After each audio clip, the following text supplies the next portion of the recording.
Okay, we are live. We're doing something very rare. We normally don't do live shows. Everything we do is pre-recorded, but today's kind of cool. It's the last day of 2025, and Mm. I asked Leslie if she would do a live broadcast and share her predictions for 2026 when it comes to small business and entrepreneurs. So I want to welcome you to the show, and I also want to welcome you if you're joining us live, if you so do that, and you have anything that you would like to toss out there around this comment or this conversation, please put them in the comments, and we want to invite you into this conversation. So, Leslie, welcome. Hi, good morning. It is morning still, isn't it? We had a slow start today. Yeah, we're quite a bit behind. We had some little bugaboos that we've been working on behind the scenes, and But not podcast related. They were other no, project related. this is the easy part of my day. The So it's kind of podcast. fun. Yeah. Yeah. So again, we're live. It's very unusual. We're talking about this is the Twisted, Bent, and Exhausted Entrepreneur podcast. Now, if you're not familiar with that, we broadcast on YouTube and also Spotify. And this is like, I don't know, we're real close to episode 50. Are we really? Yeah, we are. We should have We're a actually in party. season 2. We're actually in season 2 now. So is this And season 2, episode 1?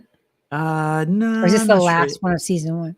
Yeah, no, it's well, we might cap this off since it's a live one. We won't really do that, but again, we want to welcome you, and we also encourage you to be in. Today, we're really gonna talk about something that is kind of interesting, I think, and that's the 2026 predictions when it comes to predictions. When it comes to our businesses, like Leslie, you're in I'm going to say the small business world and software and lifestyle management, and I'm more in the marketing and tech side of that. And we're going to talk to you AI. about You're in the AI side. yeah, and what really is happening. So we invite you to jump in at any point.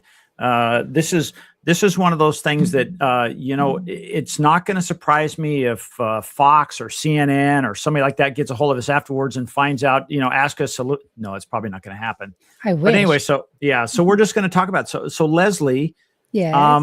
You actually shared this with me. I don't have it because again, we had some befuddlement going on, if that's I even a have it in word. front of me. Go So ahead. tell me what your predictions are. And the goal is like, hey, what's your prediction? Why do you think that's going to happen? And share us what brought you that conclusion. Well, the business world is ever changing, right? And small business owners are the backbone of this country. And so I really believe that there is going to be an extra emphasis on people going off and starting their own businesses because it's never been easier than it is today to do, right? It still takes all the same effort and cost and all that stuff as it always has, but I think it's going to be just some of the regulations are being released and things are changing in the world. So my prediction for 2026, number one, I have 3, but number one is that operational independence is going to replace growth as the real measure of success. And I've been preaching this now for a couple of years, right? So wait a minute. So let me just ask you. Sure. So what is, for those viewers who sound like, what is she talking about? What is operational independence? Oh, sorry, I didn't think on that simple level. Operational independence means that your business runs successfully whether you're there or you're not. Gotcha. Most small business owners, especially small ones, tend to wear all the hats and do all the jobs and take care of everything. And they get caught in this jail of their business where the puzzle metaphor I use for some of my training is that you build the outsides that everybody can kind of get through that. But then the middle part of the puzzle, they have a hard time with. And so they're a slave to their business. They can't leave. They can't take a vacation. They can't do anything. And operational independence simply means that you have the key elements in place so that you can take a weekend off. You can go on vacation. You can leave if you need to without worrying that your business will suffer. Because so is this different than, I'm sorry. So is this different than somebody who's a nomad that can work from anywhere. This is a Yeah, this different is way shift. different. Okay. Yeah, in my case, I'm geographically tied with one business. My lifestyle management business is located in the Coachella Valley, and I don't run. It doesn't operate anywhere outside the Coachella Valley. We have 8 or 9 cities that we cover, and that's it. My other business, Concierge Business Solutions, is a national business. I can be anywhere and run that from anywhere, but it's just me in that business. This one, the executive errands, the local one, has 6 employees. So, you know, there's billing and employee issues and HR and social media and tech and all these things that you have to do, especially when you have employees, that keeps you tied to one spot. Now, I found out the secret to operational independence a few years ago, and so I now teach people how to do that. But um, for the last decade, most people glorified scale uh, over at all costs. That was, how big can I get? How much money can I make?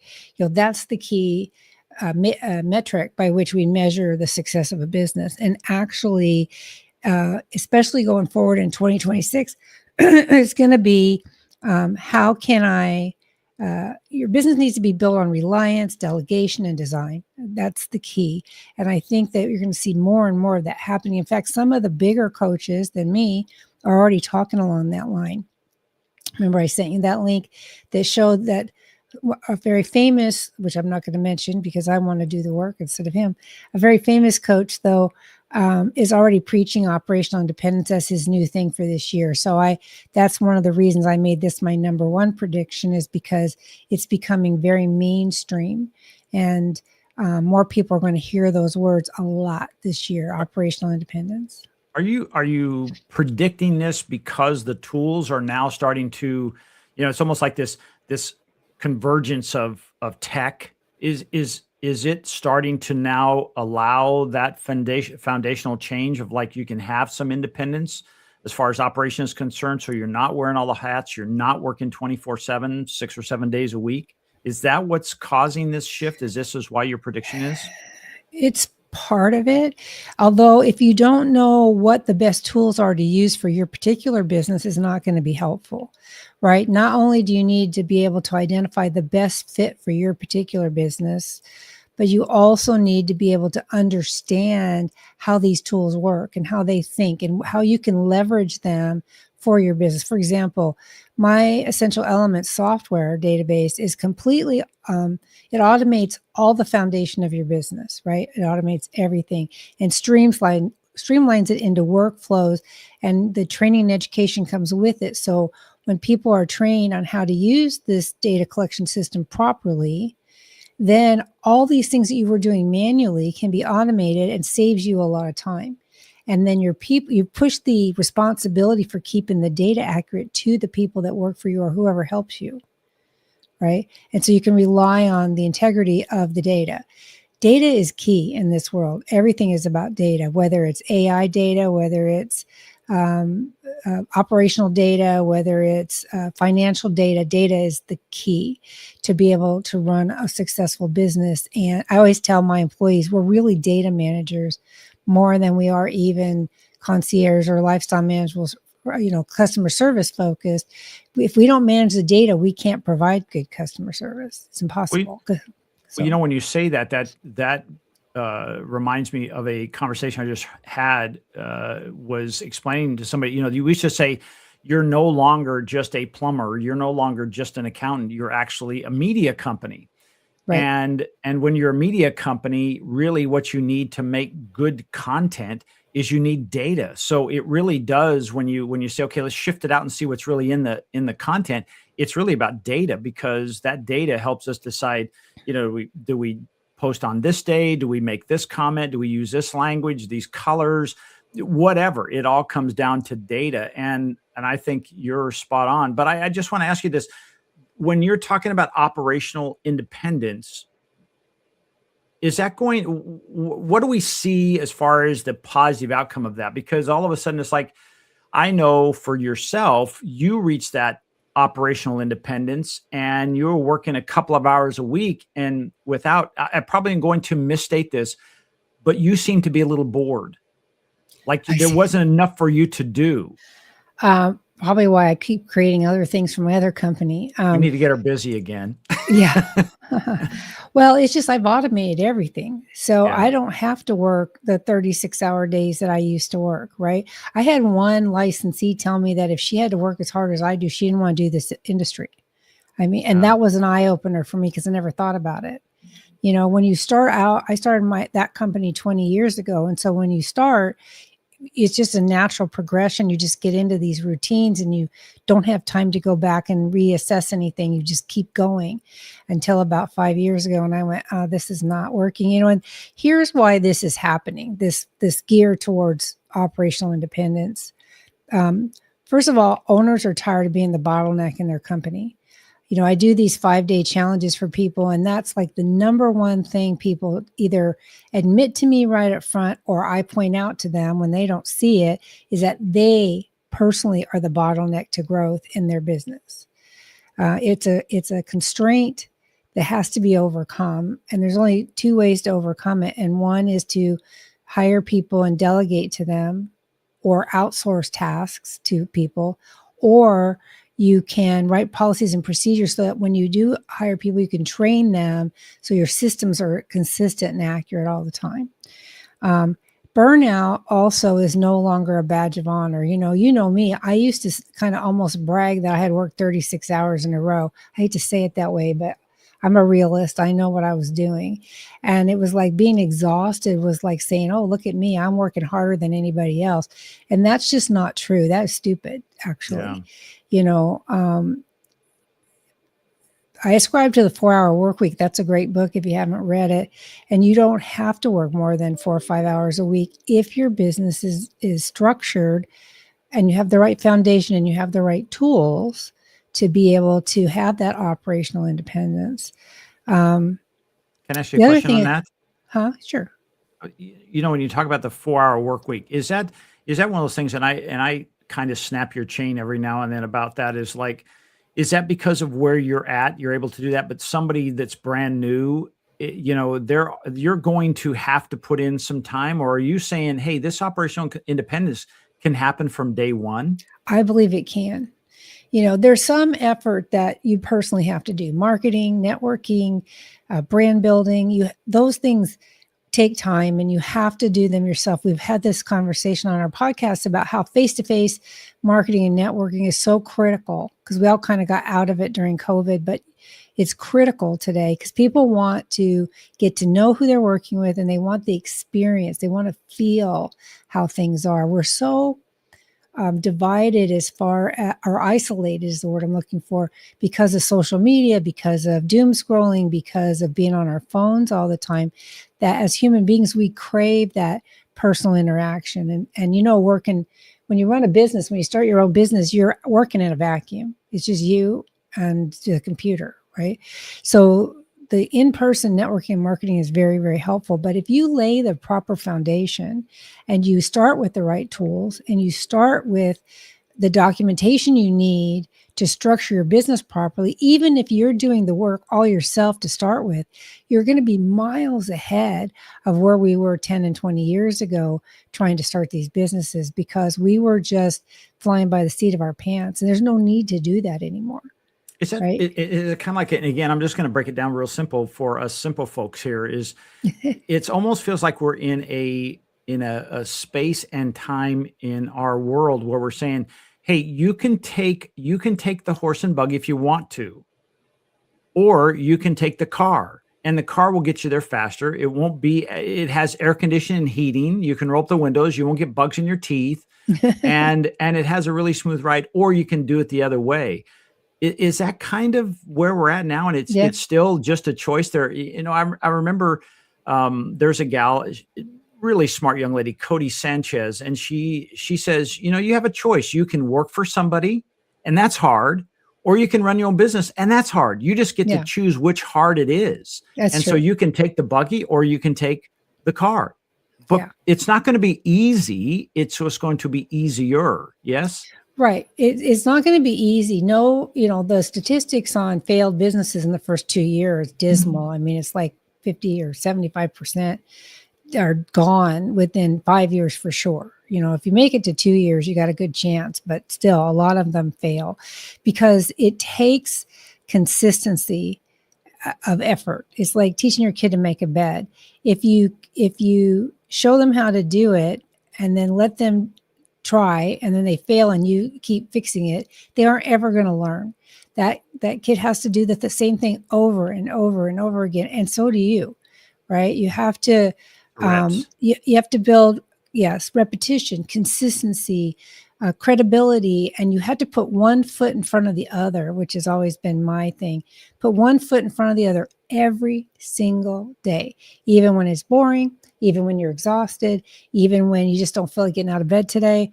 Every day you have to be doing something to further the business goals or the objectives of your company. And I really believe that the strongest businesses going forward are going to be the ones that aren't the biggest, but they're the least dependent. Well, Right. there's this whole thing about, specialized or generalized. And I was just listening to a podcast by Peter Diamandis called Moonshots, and they were talking about this. And it was very interesting because statistically, what happens is a specialist company, let's use, and I'm not, they didn't say this company, but let's say IBM. They are specialized in what they do, right? But they're a behemoth. But then there's a generalist who has kind of an idea of how to do what you're talking about, or using the AI that can spring up out of nowhere and dwarf them. It is almost like the Netflix and the Blockbuster Yeah. situation. Yeah, And so exactly. sometimes it's like, do you need a specialist or a generalist? And I sometimes think the answer is yes, Yeah. right? Yeah, And exactly. we experience that a lot of times where you, like when you're coaching somebody, they're not always exactly doing what you're doing, but you have this generalized and specialized knowledge that can help guide them through the eye of the needle, if you will, Yeah, and really exactly. help them. Well, technically business only operates one way. Now, there are going to be people out there that say that's not true. You don't understand my business. It's different. It's not Wah, wah, different. wah. Yeah, they're all the same. There are industry benchmarks. There are certain things you have to do in order for your business to be successful, regardless of what kind of business it is. I don't care if it's retail, customer service, operations. It does not matter to me. Food service, it doesn't matter to me what kind of business it is. As far as running the business itself, there are industry best practices and industry benchmarks and things you absolutely have to do. Now, you may vary the tools that you implement because of the kind of business you have. You don't need a POS system, which is a point of sale, like a cash register, the old cash register. You don't need that if you're doing customer service, but you definitely need it if you're doing retail. So the tools you implement are going to vary depending on the kind of business you have. And even the procedures may vary, but the need to have procedures is going to be the same regardless. Right. That's kind of what the point I'm trying to make. You're going to need a way to track money. You're going to need a way to automate your processes. You're going to need a way to have visibility to how your business is operating, the success or failure of the operations piece of your business.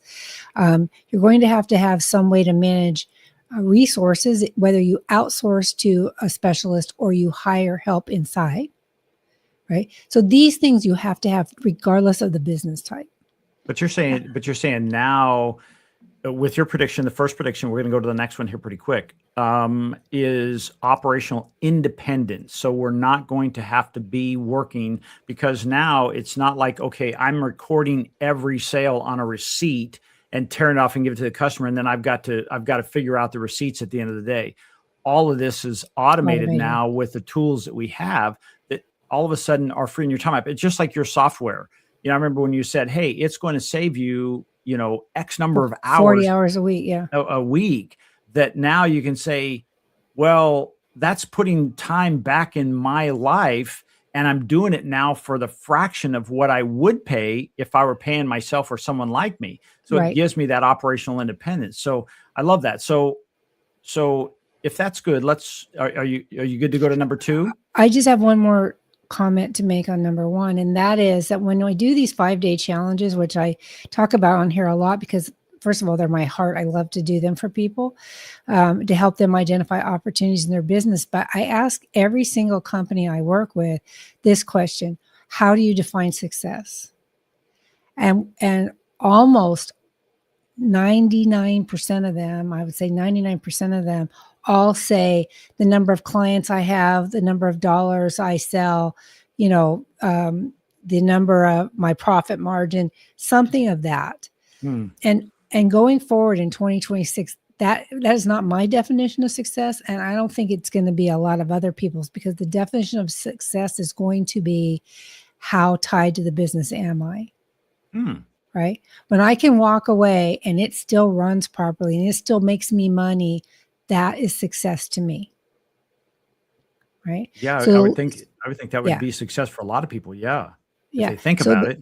Yeah. So the more automation you have, the more policies and procedures you have, the more structure you have, the easier it is to walk away, assuming you've trained your people properly, so that you can enjoy your life. Freedom is way more important than money. We only get one life, right? And when we started these businesses, we did it with an eye towards autonomy and freedom and the idea that we didn't have to answer to anybody. But what happens is, in almost every case, is that you end up answering to yourself. You end up answering to the business. So that was just the cap on the number one prediction there.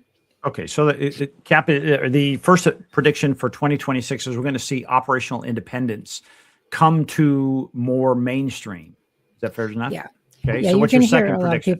So my second prediction is that AI is going to separate the well-run business from the chaotic business. And I say that, and I know that sounds like a weird statement. People mistake AI as something that is like an app or a software thing that you can implement. They think it'll do something for you and you can implement it and it'll work. And when it doesn't, people think this is a failure. Why is everybody talking about AI? And you can speak to this better than I can. But what I know is that if your business is poorly structured, poorly ran, you're tied into it, it's a jail cell for you. All AI is going to do is exacerbate that situation and create more chaos for you, right? If, on the other hand, if you are streamlined and you understand the purpose of AI and how to use it properly and how to educate it so that it can be a best tool for you, for your particular use, it can take tons of things off your plate. Tons of things, more than just writing an email, more than just writing a newsletter. There's all kinds of things it can do for you. And I know you being the AI guru that you are, you can expound on this, but I think AI is going to really separate the men from the boys, if you will. It's going to separate the companies that are already smoothly operating and you've got operational independence from those that are just absolute chaos. Is going to make a huge difference in 2026. Yeah, I think chaos begets chaos. It's almost like saying, you know what, if you put chocolate in white milk, it will turn chocolatey no matter how many times you stir it up. Right. And if you keep putting those two ingredients together, you keep getting chaos in this case. As you were explaining that, it makes me think, if you look at a baby that's learning how to feed itself, it usually we use our hands and it's feeding. And so what happens is you give that baby, let's call it one of those spoons that have the rubber around it so nobody gets hurt. Right. And it doesn't know how to use it. It's pounding on the food, it's trying to cut, and it's a spoon. And I think we're seeing that a lot when it comes to artificial intelligence or any system, sometimes software systems. It's like the baby who thinks, oh, I got the right tool, and you're using it incorrectly. And so it just creates more chaos. And now you have food in places you shouldn't have, like on the curtains or, on the back of the microwave, on the floor. So I think what you're explaining is very good. It's like you first better get your house in order before you do these things.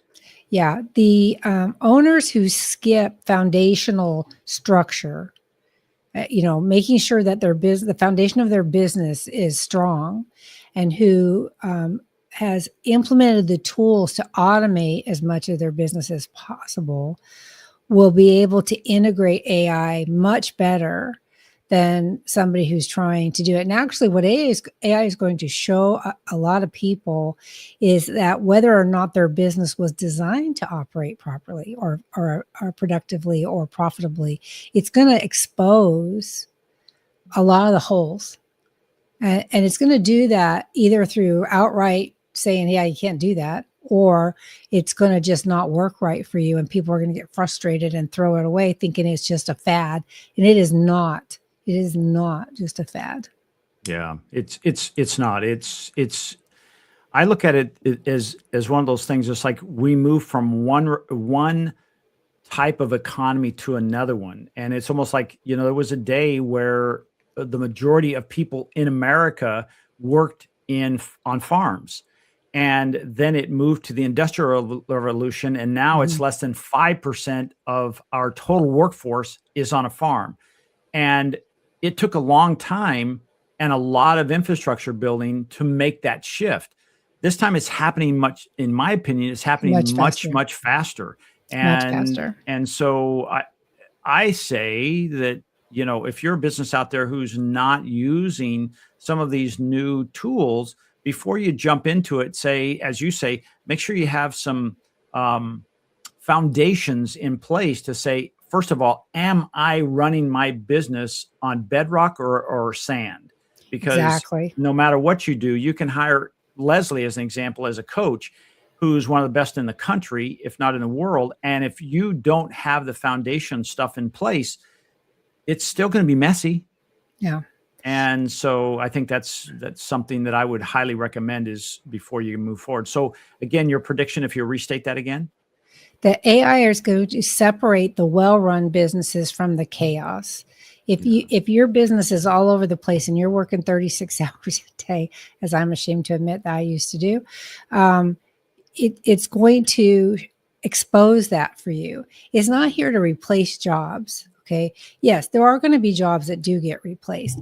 I just saw a video the other day about California. We live in such a terrible state politically, and I don't care which side of the aisle you're on. It's just the decisions that are made for us are not very helpful. One of which was when they decided to set the minimum wage for food service at $20 an hour. And so, and I'm going to misquote the statistics, and I'm not going to go into the whole long thing of that policy or that law, but of the companies that were forced to implement that, food service companies, they had like a 21% drop of employment because, like, for example, Pizza Hut, and this again, I'm restating what the video said, so I haven't fact checked this, but Pizza Hut allegedly fired all of their delivery guys, right? So they saved all that money for delivery because they didn't want to pay somebody $20 an hour to run pizzas. Yeah. Right. And now a lot of the restaurants have kiosks. You don't even get somebody that says, would you like fries with that? You have to order yourself, and they're not even upselling, or at least I don't use the kiosk. I don't do fast food, so I don't know how the kiosk upsells the way people do when they take your order personally, but they're implementing all this automation to avoid the cost of labor. Sure.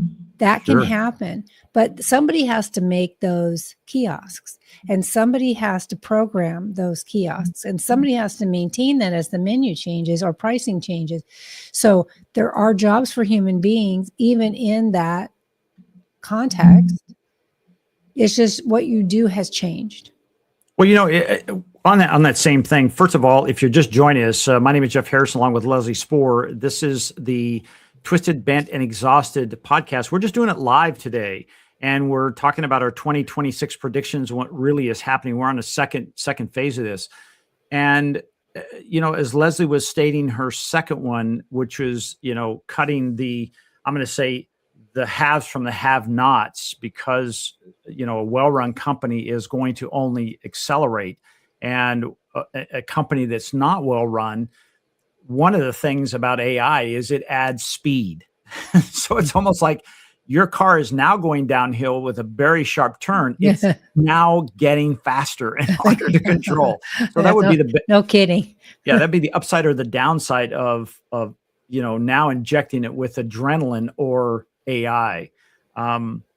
So I lost my train of thought on that. I apologize. I had a very a good point on that, but I wanted to let people know, as we were having more folks just coming on, to let us know that, hey, we want you to give you your thoughts what we're talking about, and we're talking about how a better company in 2026 using AI versus a company that's already chaotic and trying to put AI in place. It's going to really separate the good from the bad. And one of the things I remember this, and we see this all the time, Leslie. Oh, there's 2 points. I see this all the time, where when we have some kind of an economic shift, the best ones always rise to the top, and it really kind of filters out the weaker. And so I think if like your business, like my business, we work on making it as sound as possible. And we didn't get the 15 and 16 years by accident. There's foundational stuff in there. And we can always, 20, 20. They make it better. But one of the things I want to point it out, and this was like this phenomenon of, the jobs of the kids graduating college today are going to be so much different.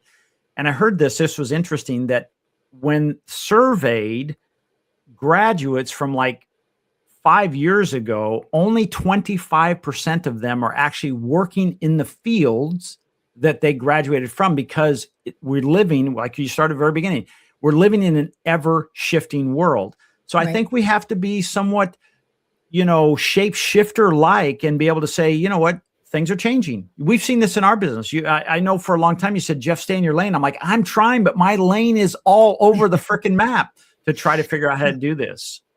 Well, and and for you, with all the AI stuff that you do, is, if you're listening, Jeff is an AI genius. So if you're looking for somebody to help you implement AI in your business, that is the guy to go to. He helps me every single day, and he's unfortunately, the downside of that is that he's so innovative, and he stays up with the newest and latest, greatest thing that happens every single day.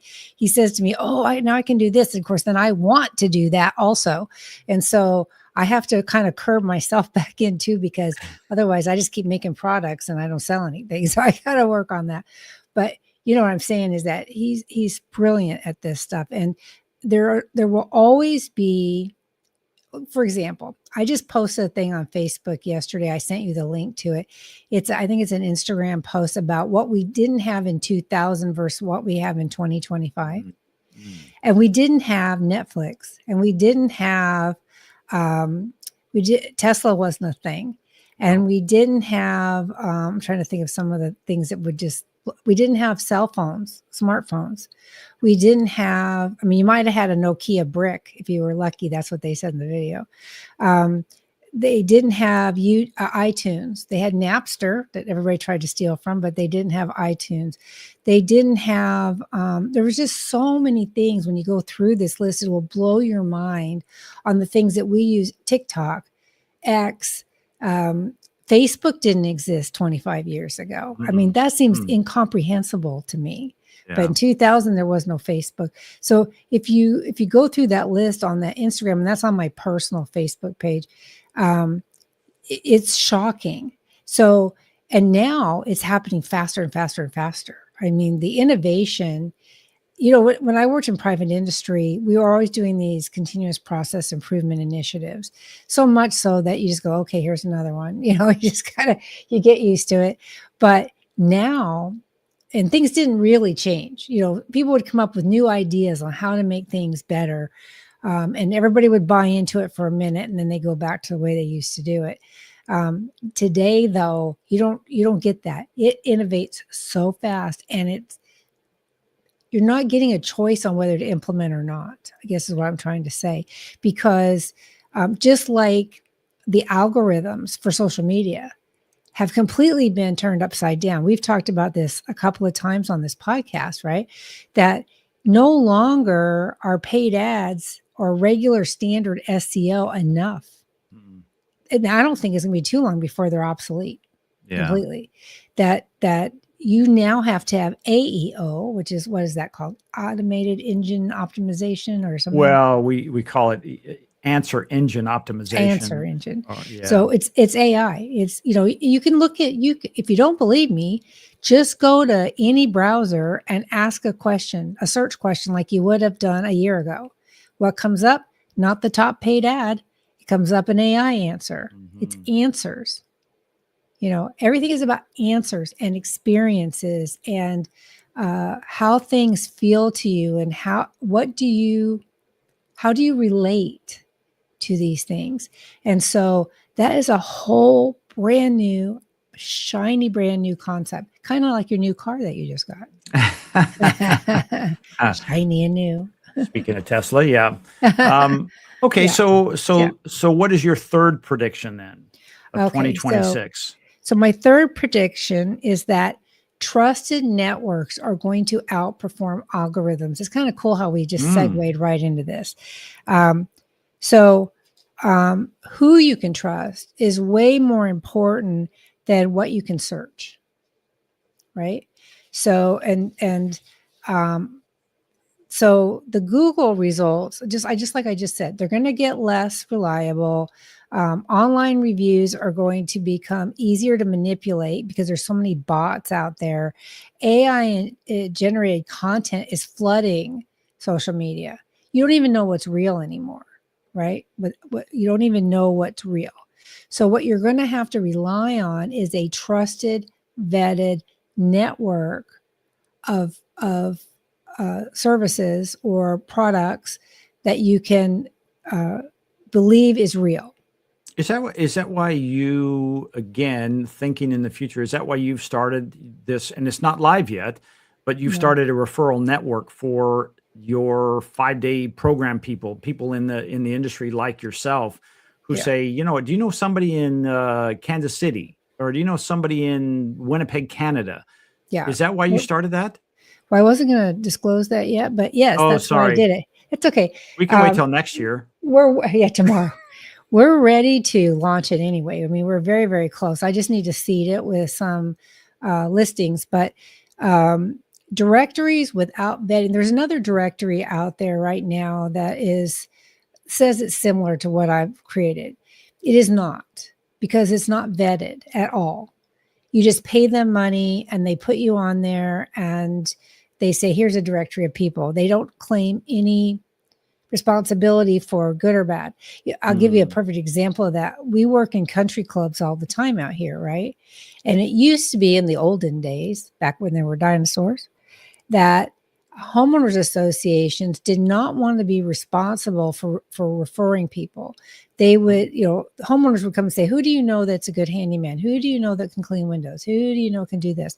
And they would say, we don't refer people, but here's a list. And this list is comprised of companies that homeowners have called and said, hey, Joe Smith is a good handyman. Hey, Michael, whatever, is a good plumber. And they would put them on there. But did they vet them? No. Are they responsible for the quality of their work? No. Right. So I've now created a network where that people are going to have to show they're insured. And they're going to have testimonials from clients. And they're going to have to be vetted properly. And we're not going to let just anybody on our network. If they aren't running real businesses, I don't care what they're 2 people or 20. I don't care how the size of the company. I care that they are legitimately a company, right? Because especially in the lifestyle management industry, this thing is growing so fast, this industry. The projections for up through 2035 are astronomical. It is the perfect industry to get into. But again, going back to number 1 prediction, business is business, and you have to run it properly, right? You have to have that infrastructure. You have to have that, the procedures. You have to know, you have to have the automation that you need to be efficient and operationally independent so that you have a strong company. Those are the companies that I want in the network. because we do get asked constantly, hey, I've got a client that's going to Denver, Colorado. Is there somebody like you up there? Or I've got somebody moving, I have a client who's going here on vacation and they need services. Who do you know? And so I want there to be a network, particularly for the rest of us in this industry, that we can refer other companies for our clients with confidence and feel like, yep, I know this is a trusted vendor. So that's why, and I really believe that my kind of network is going to outpace search engines, reviews, content, advertising content, because you can't trust any of it anymore. Even we use AI content, right? You have an avatar for you. Someday we're going to make one for me if I ever sit still long enough for you to get my video. You already replicate my voice and my newsletters when we turn those into videos. So all of us are going to be utilizing AI content. Okay, but how do I find somebody that I know is legitimate and real? And that's what I'm creating. Yeah, I think that's going to be important because some people maybe they don't know how the algorithm works, but basically what the algorithm is doing is and you can test this. You can try this on your own. Like you can go to you can go in and clean out cookies and clean your history as far as your, let's say on your iPhone. Yeah. And then you can go into let's say a YouTube account and choose something that's totally different, search something totally different. And next thing you know, it will start providing you more and more content around that. And it's predicting, hey, what is Leslie like? Let me show her more of it.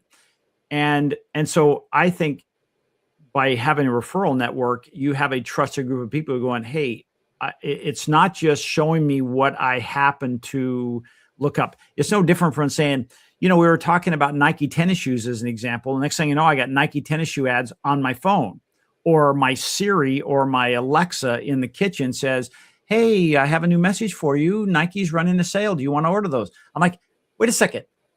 I don't need you to listen to me all the time. So I think what you're talking about with that referral network is really a cool idea, and it will outperform it.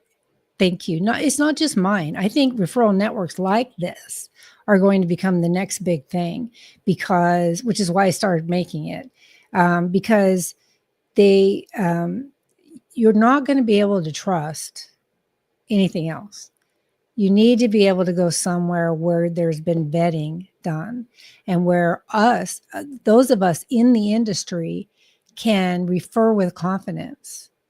Because that's one thing that happens to me. People call me up and they say, hey, do you know anybody in Timbuktu? And I'm like, I can look it up, but I can't vouch for them, because you can't throw a stone without hitting a lifestyle management company. I don't care if it's a dog walking company or a car wash company or somebody who's providing absentee home care like we do, people that provide move management or travel support services. I mean, they're just a plethora of business models for this industry, and they're growing by leaps and bounds, and people start these businesses it's the best industry to get into if you want to start your own business, but you have to know how to run a business.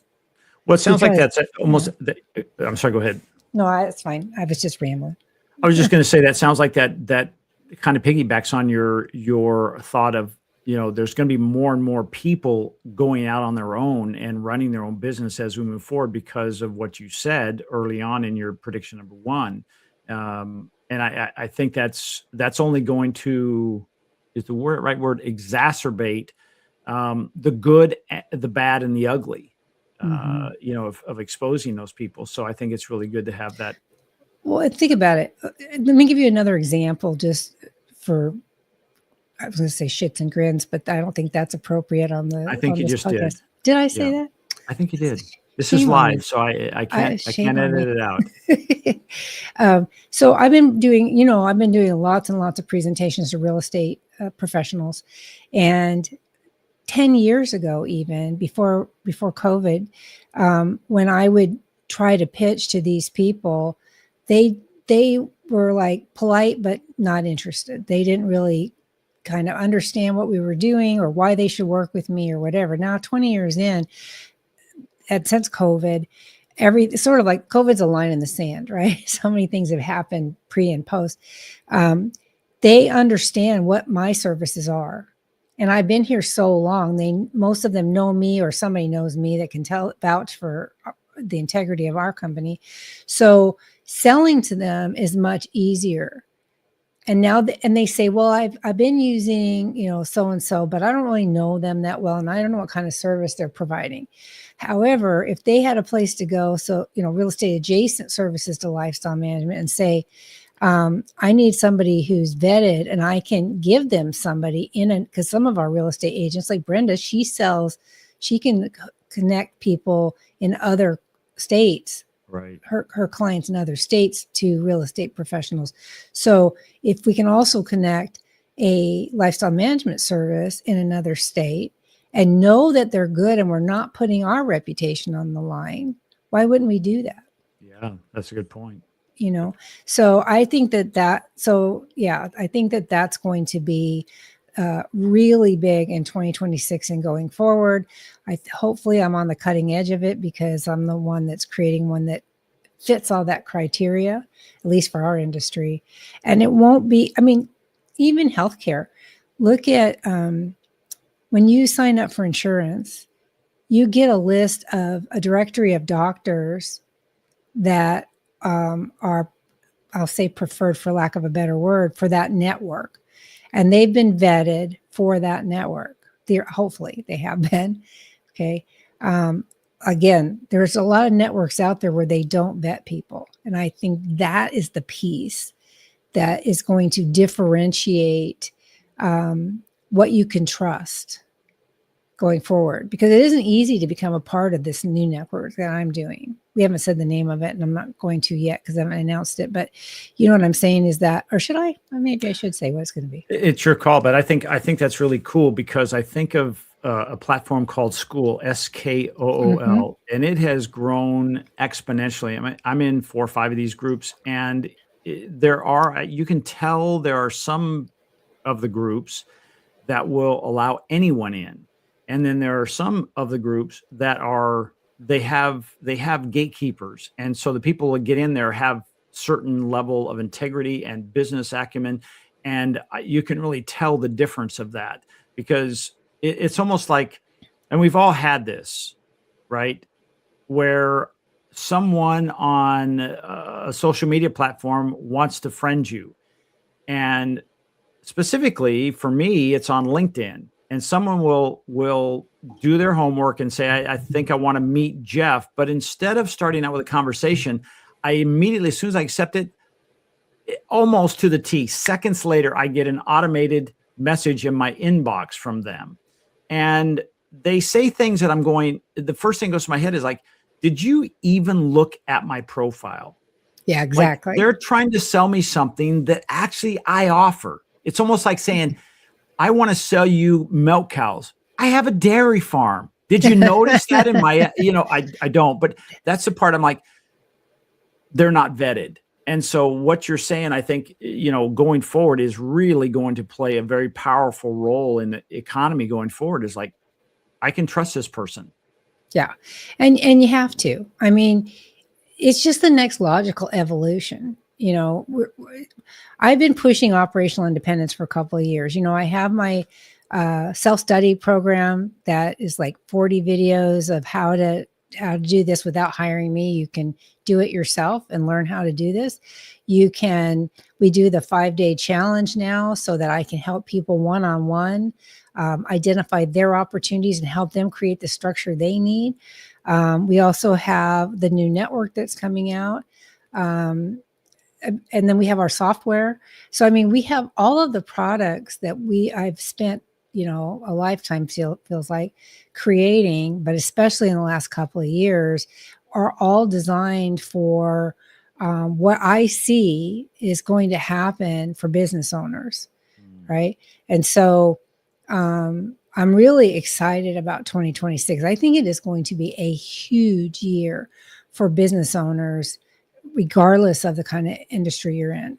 And if you don't figure out how to get that strong foundation and automate the right things and utilize AI properly, you're going to get left behind. It's just, you won't be able to compete. You know, there's order winners and there's order qualifiers. Are you familiar with that term? Mhm. Yes, I know you are. I was kind of talking to everybody else. So order qualifiers mean you have to have these things in order to even be considered as a contender for XYZ client. Winners are those things that set you apart, that they want from you over your competition, right? And so my job as a coach or a consultant or a business owner myself is to help other companies have the order winners they need to really differentiate themselves in the marketplace so that they can then be as successful as humanly possible, right? That's the goal. Yeah, I think too is it reminds me of a statement I learned a long, long time ago is people make decisions based on differences, not similarities. Right. And I've come up with a new term called moating, Moating. And if you think about that, You're back digging a in lake. yeah, back in medieval times, there was a moat around castles, not because they wanted a water feature, but that was a form of defense. That was a Right. separation. And so I think when you create a differentiator that says, yes, I do X, Y, and Z, just like the guy down the street, but I also do ABC. And they're going, oh, I didn't know that. That's kind of moating your business. If you're, somebody like, many, many times, like you said, is in what you've been talking about, your referral process is you took it one step further and said, I'm vetting these people so that it's a trusted network, that it's not just a group of people, directory in general, but it's a separation. And to me, that's molding your idea. That's separating you from Yeah. others that just say, "Oh, I'll just be a me too." I Yeah. I write content. I do emails. I do X, Y, and Z. I run errands for people. Yeah, but you don't have insurance and you don't have liability and You have been you're in business driving your own very long. car. Yeah. Yeah. And so these are the things that I think that you do so well, that I think people listening or watching this, whether it's live or recorded, to say, do I do those things? Are there things that I can now do that are not, they don't have to always be very expensive to do, that will set you apart in your own category? Right. That's exactly right. And so we really want to, um, we designed this, or I designed this site so that people, or this new network, so that, because doing the 5-day things, I learned a lot. I've learned a ton doing these 5-day challenges. It's called 5 Day to Freedom Challenge, where I can really help people get that structure they need, or at least get clarity on what structure they do need, and and prioritize what their next steps are, so that they can excuse me, move forward in an organized manner as quickly as possible, right? Because time is of the essence. We don't want to mess around. You don't want to say, oh, I need to do this and do it 3 years later. You won't be in business 3 years from now. So you need to do it right now. And sometimes it's hard because there can be a lot of joint parallel priorities that have to happen at the same time. But I'm real proud of one of my licensees on our software. She had the oldest version, right? And she's just upgraded. But she came to me and she said, I want to standardize my business. I want consistency. I want to input our data the way you do, because it creates a perception of value. She's recognized all these things. And so I'm able to help her a lot easier. We just did a training for her this week of teaching her people how to use the new version, and why things are the way they are. Because, I believe that people make better decisions when they understand the why and not just the how. Mhm. So there's a lot of good things coming this year, and I'm very, very excited for it. And I can't wait we have a new challenge starting next week, 5-day. And so I'm hoping we can get at least one more for next week. We'll see if anybody is interested. I would love to do that for them. It doesn't Well, cost anything. So Yeah, I think one of the things that the 5 Day Freedom Challenge does for most business owners, especially for somebody who, we've talked about this on many episodes in the past, is as business owners, sometimes we get siloed and we don't know what we don't know because we're working on our own world, right? Right. And it's Yep. almost like living on an island that you don't know that the outside world exists. It's like that saying is like, hey, there were people back in 2008 that never experienced the economic down in the world did. These are people living in the jungle. They didn't know. Their life just kept going. Nothing changed. Well, sometimes we can do that on our business. And I think the 5 Day Freedom Challenge is an opportunity to say, hey, let me expose you to some things that maybe you're not doing in your year 1 or year 10, doesn't matter. That somebody has done it for 20 years and done it at a very high level, and expose them, not to overwhelm them, but to let them know. It's almost like saying, hey, here's a buffet of things that could help you and get you there faster, because here's the thing, success loves speed. So when they can hook their wagon to you in the 5 Day Freedom Challenge, it definitely accelerates that. And as you were saying, there's no charge for that. You only do a couple a week, don't you? Yeah, so far I've only been doing 2 a week, and it's been great fun. I don't know if I can do 3. I can try, but I want to give the value to each person. So I'd rather just kind of stay at 2 a week. Yeah. That way, because everything is individualized, and what's a priority for this person may not be a priority for that person, because it depends on how long they've been in business and whether they have help, and whether, how are they the bottleneck in their business? If they are, most of the time they are, but how are you the bottleneck? What do you need to move forward? And it isn't, like I said, it isn't about new stuff. It's about fundamentals. Industry best practices are the same. So if I say, you've really, somebody who hasn't done their QuickBooks for 6 months, and I say, you need to make this a priority so that you do it ideally every week, but at least every month, that you review and make sure. Somebody else I know who's got all their receipts in a shoebox over there, Jeff, not mentioning any names. And they're not in the shoebox. But you know what I'm saying is that Yeah. We document that stuff as we go along, and we reconcile it every month as we go along, so that, because you want to be able to identify a problem when it's small. You don't want to identify a problem when it's big. And so I'm always flabbergasted. Would you say when a problem is identified when it's big, it's not really the problem you're identifying the weakness in the operator. Yeah. Or in the business, in the process, for sure. I try not to personalize it, although it's hard when they're solopreneurs, but it's mostly when they don't know. I mean, it's just a fact of they don't understand they could do it better. Because you start this business and you're flying by the seat of your pants and you're trying to keep going.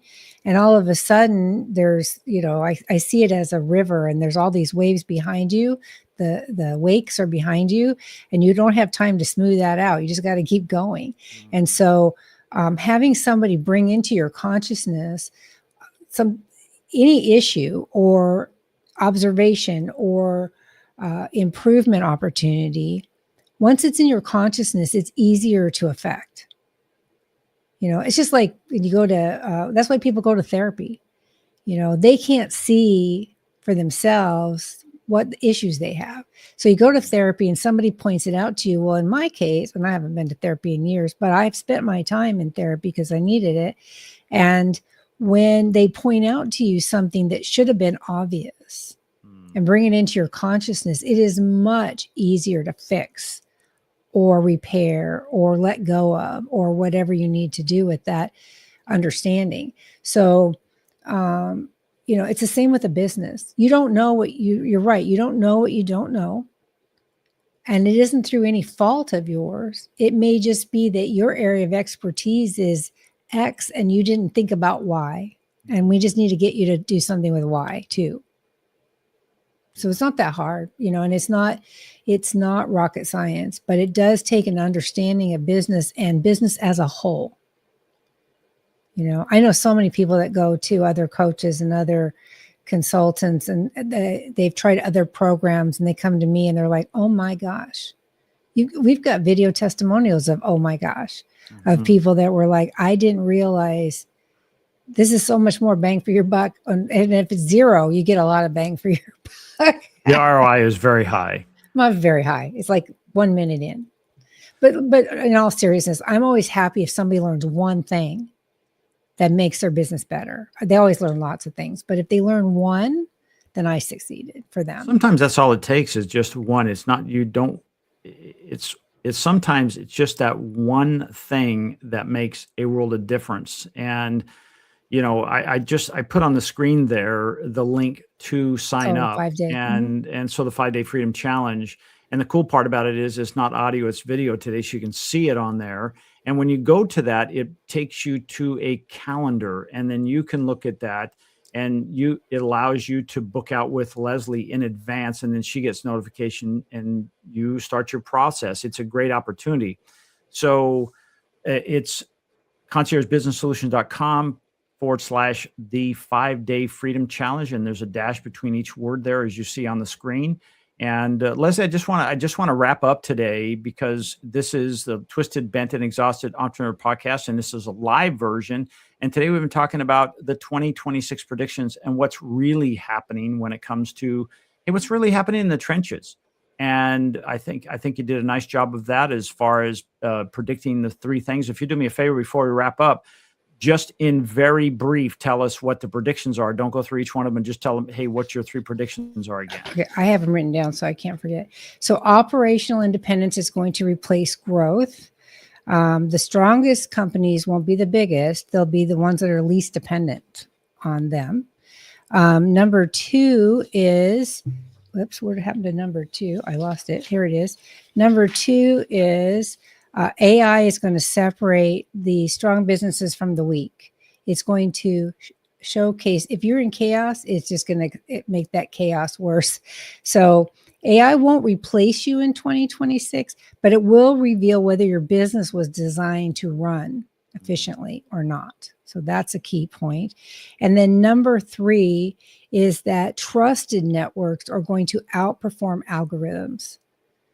We are going to need a place to go to identify who can help us that we can trust. And that's why a trusted network with vetted professionals is going to be the next big thing. It's exciting. Well, again, thank you. And Leslie, everything you've done here, I'm just going to put it one more time, the 5-day freedom challenge. Please sign up for that. And the spots fill up fast. Like you said, she only does a couple at a time per week. And there is no charge, but the value is phenomenal. And it is one-on-one. It's not a big class. I'm not saying in the future it may not evolve to that, but right now it's a one-on-one type of process. And you're getting one of the best coaches in the country, if not the world, to help you do this, because she's bringing her 30 plus years of being a consultant as well as running businesses, and, and 50. so I was trying to say 50. Yeah. So I was trying not to make it sound like, I'm ancient. She was back with the dinosaurs. But anyway, Leslie, thank you so much. This has been fun talking about the predictions for 2025. Or excuse me, 2026.